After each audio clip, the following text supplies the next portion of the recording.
Сайн байцгаана уу залуучуудаа. Stream 2008 чуулганд оролцож байгаа та бүхэндээ Америкийн нэгдсэн улсын Виржиниа Бич хотоос мэдчилж байна. Намайг Жахва гэдэг.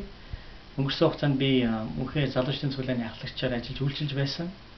Одоогоор Regent их сургуулийн бизнес болон төрийн удирдлагын чиглэлээр магистрийн зэрэг хамгаалж байна. Нэлээд хэдэн жилийн өмнө эзэн надад Монголд залуучдын хөгжлийн төв байгуулах алсын харааг өгсөн.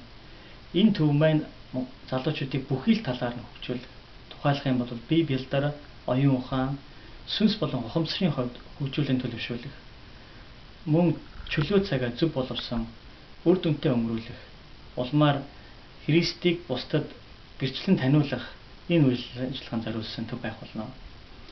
Энэ төвийнхөө үйл ажиллагаа болон бизнесийн төлөвлөгөө судалгааны ажлыг өнгөрсөн жил хийж дуусгасан байна. Тэгээд залуучууд та бүхэндээ гэж хэлэхэд Stream 2008 чуулганы ажиллагаанд амжилттай оролцож Монголын залуучууд ялангуяа Христэд итгэгчид бид нар хэрхэн нийгэмдээ гэрэл давс болж болох тухай сайн хэлэлцэж ярилцаарай. Тэгээд хамтдаа хэрэгжүүлцгээе гэж уриалж байна. Тэгээд бидний залбирал та нартай хамт шүү. Манай эхнэр охин хоёр бас та бүхэнд мэд хүргэж байна.